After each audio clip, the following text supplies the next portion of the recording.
Thank you so much. I'm very honored to be awarded a 2021 Citizen Leadership Award for my efforts to build the support for the Leadership Network at American Promise. An elemental philosophy in my life, but especially in my career as an obstetrician gynecologist and as a citizen advocate, is to always strive to treat others as I would like to be treated and to step up to offer support when I can offer my skills to do so. In many ways, I see this advocacy work as the perfect use of the skill set of my medical practice as an educator who communicates my specialized knowledge in order for my patients to assess the information and make important choices. And in many ways, that's what we're doing here in American Promise. We're offering a diagnosis and a treatment options. And of course, we have a very biased view of which treatment option and as far as an amendment is the best treatment option to pursue. But the way I go about my work as a citizen advocate is kind of like what I did as a physician. I met Sam Daly-Harris back in 2017 when I was looking for an area of citizen advocacy work to become involved in. And he was giving one of his generic lectures on what you should look for in a group that you're going to become involved with as a citizen advocate. And his message of looking for a group that would empower you by giving you knowledge and a skill set and a support structure and some autonomy, though, to move forward and to grow the effort and the initiative was perfect in my concern about money in politics and what American Promise was offering to me, since the model of advocacy that Sam Daly-Harris offered was the one being used. And I've just tried to add to that support network where I could and offer my help where I could. So I really appreciate this award, and I want to thank my fellow volunteers in New Jersey, especially my chapter at Tri-County chapter of New Jersey, and as well as the other chapter members throughout New Jersey. And in the last year, especially the amazing leaders that I have gotten to work with virtually and through getting to know them and working on what best practices we could share and how we could offer more support to new leaders and new members across the country. They have given me the opportunity to really enjoy my work in American Promise, and I'm looking forward to a few more years of hard work and then hopefully some celebration in 2026.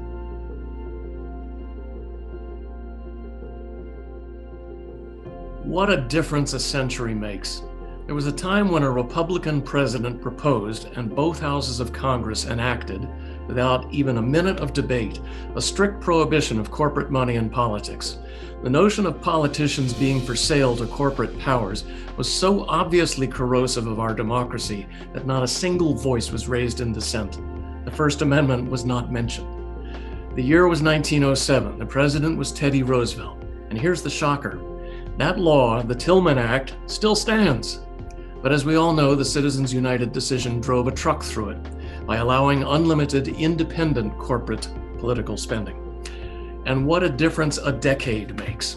Since Citizens United, total independent expenditures have exploded 1,500%, from $200 million to $3 billion. Total number of super PACs has increased almost 3,000% to more than 2,200. In my congressional race in 2018, outside groups spent $11 million against me, funded mostly by names like Koch and Adelson. How can any ordinary candidate possibly compete with that? Well, I was lucky to be able to put in my own money. The woman who ran in 2020 for the same seat didn't have that luxury. I came close, but she got clobbered. Only the complete dismantling of Citizens United by constitutional amendment will take the for sale sign down from our democracy. I ran on this as my central platform because every single voter knows perfectly well that special interest money corrupts every single thing that legislatures try to do to protect the interests of regular people. And now we have a president who strongly agrees, who called Citizens United outrageous in 2010 and told me himself last year that he's gung-ho for a constitutional amendment. So I'm all in, and it's a top priority for our foundation. And I love that your target date is 2026, the sesquicentennial, I looked it up, or bicentennial of American democracy, a truly momentous, galvanizing moment in our nation's growth. So thank you very much for this very kind award, but more importantly, thank you for your commitment, for your understanding that the Supreme Court can be supremely stupid, for your hard work, and for the prospect of the removal of that for sale sign from our democracy just a few years down the road.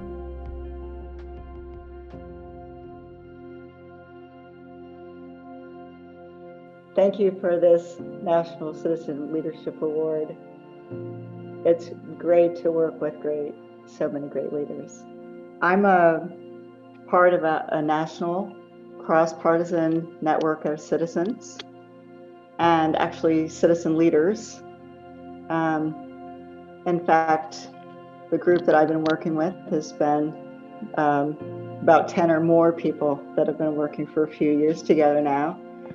And we're dear friends. We are deeply caring about ratifying an amendment to the U.S. Constitution, one of the hardest assignments we can imagine. And if there's one thing that makes us special, it's just that we know it's possible to get this amendment passed. It's not just enough to support it or to want it or to wish it could be. We believe, we actually know our work makes a difference, and so we take it on. This year has been pretty special too. And why is that? Not because we could continue to write and speak about the amendment or to have meetings with members of Congress. We were challenged in completely different ways this time. To teach, to just meet people, to be together, to bring new people in with a little fun, and to think beyond our own districts, to consider our entire states for the first time, to learn about candidates in districts far away, to develop links to businesses and to young people and many communities that are advocating beside us, to speak perhaps in different languages. This year I developed my American Promise speech in Spanish,